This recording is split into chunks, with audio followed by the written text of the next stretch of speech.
सामने याजक का काम करता था, तो याजकों की रीति के अनुसार उसके नाम पर चिट्ठी निकली कि प्रभु के मंदिर में जाकर धूप जलाए।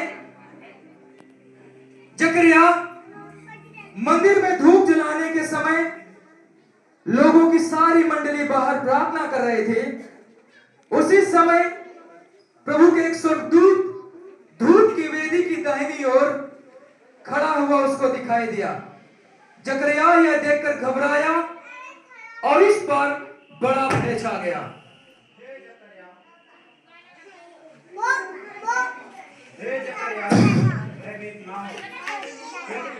वीडियो शेयर कर दीजिए, नहीं करोगे ना जाने नहीं देंगे। देखें फोन जब तो जाए देखें, सैटरडे मिलेगा। जकरिया यह सुनकर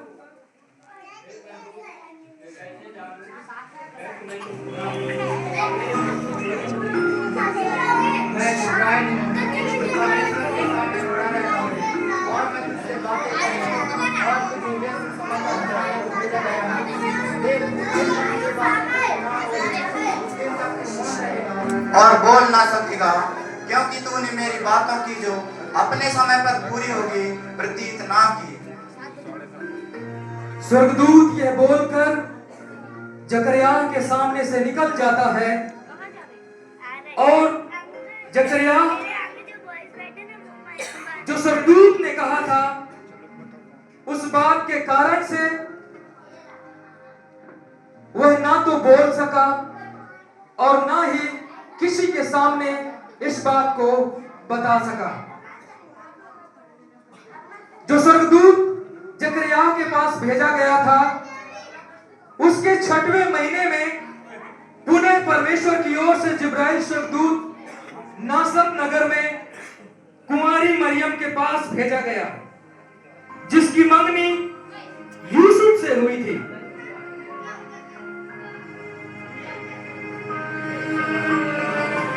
हे प्रभु की कृपा पात्री सलाम, प्रभु तेरे साथ है। यह सुनकर मरियम घबरा गई और अचंभा हो गई। तुझ पर परमेश्वर का अनुग्रह हुआ है, देख तू गर्भवती होगी और एक पुत्र को जनेगी और तो उसका नाम यीशु रखना।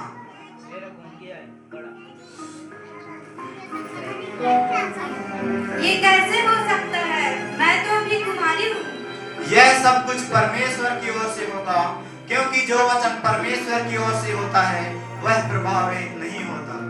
मैं तो प्रभु की दासी हूँ, तेरे वचन के अनुसार ही मेरे साथ हो। स्वर्गदूत की बातों को सुनकर मरियम ईश्वर पर भरोसा की और जो बात परमेश्वर की ओर से उसके जीवन में पूरा होने के लिए कहा गया था, उसको अपने मन में विचार किया और अपने कार्य को करने लगी। मरियम का पति यूसुफ जो धर्मी था, उसे गर्भवती जानकर बदनाम न करने की इच्छा से उसे चुपचाप त्याग देने का विचार किया। जब यूसुफ सो रहा था, तभी स्वर्गदूत स्वप्न में यूसुफ से बोला,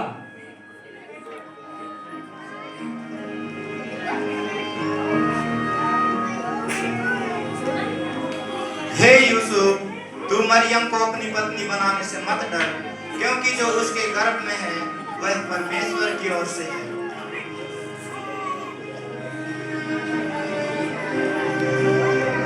ये कैसा स्वप्न है? मरियम गर्भवती है, लोग क्या कहेंगे? समाज क्या कहेगा? ये तो कोई परमेश्वर की योजना है। मैं अभी जाऊंगा और मरियम को ब्याह कर लाऊंगा। स्वर्गदूत की बातों को सुनकर यूसुफ उठा और अपने मन में विचार किया और परमेश्वर की योजना समझकर मरियम के पास गया और उसे ब्याह कर अपने घर लेकर आ गया। मरियम,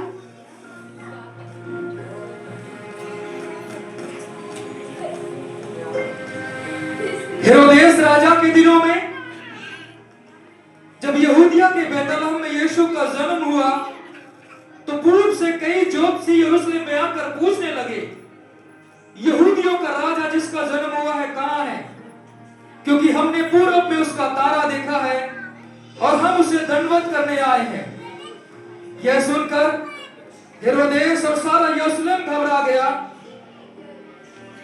हेरोदेस ने ज्योतिषियों से कहा, जाओ उस बालक का सावधानी से पता लगाओ, और जब वह तुम्हें मिल जाए तो मुझे समाचार दो, ताकि मैं भी आकर उसे दंडवत करूं।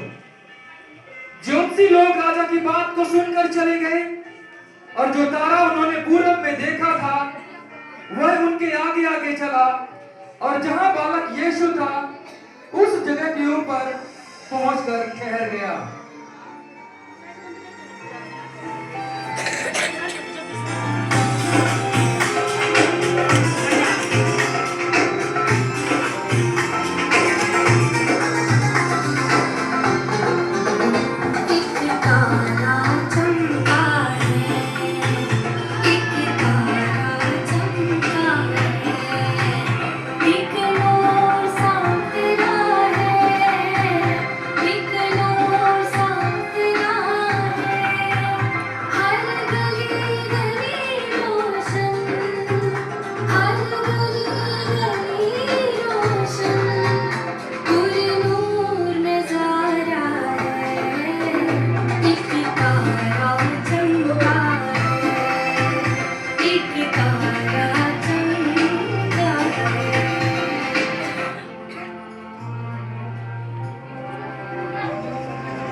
ज्योतिषी लोग उस घर में पहुंचकर बालक को उसकी माता मरियम के साथ देखा, और मुंह के बल गिरकर बालक को प्रणाम किया, और अपना अपना थैला खोलकर सोना, लोबान और गंधरस की भेंट चढ़ाई, और स्तुति करते हुए अपने देश को लौट गए।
ज्योतिषियों ने तारे को देखते हुए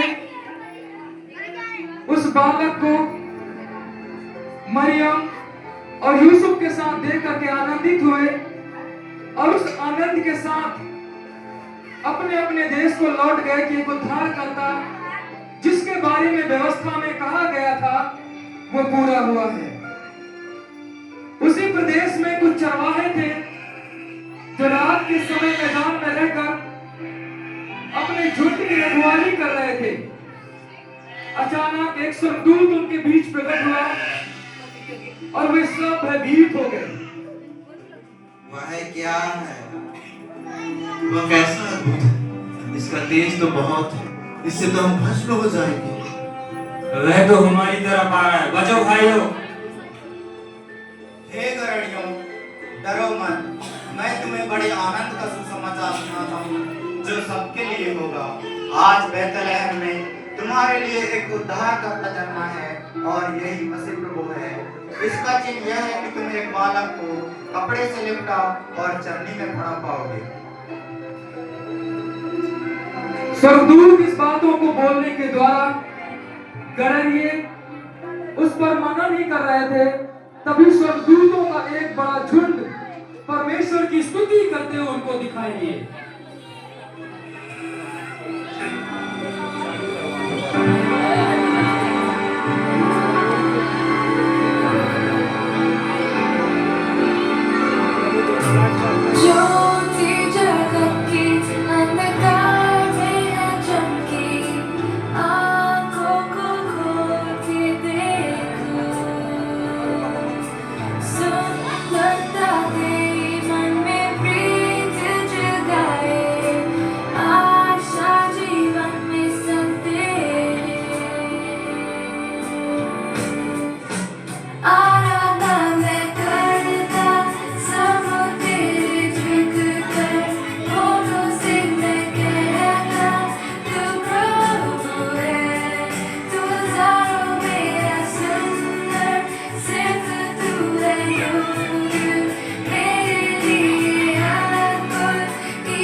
गडरियों ने स्वर्गदूतों को प्रभु की स्तुति करते हुए देखे और इस बात पे बातचीत करने लगे कि स्वर्गदूत ने उनके बीच में प्रकट होकर क्या कहा।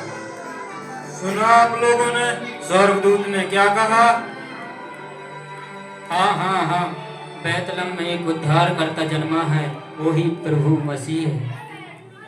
आओ हम चलकर इस बात को देखें।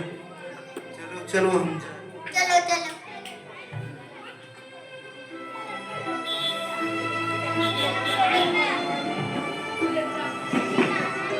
गडरियों ने आपस में वाद विवाद करके इस बात पे जानकर कि एक उद्धार करता हमारे बीच में जन्मा है, उन्होंने तुरंत जाकर मरियम और यूसुफ को और चर्बी में बालक यीशु को देखा और दंडवत किया।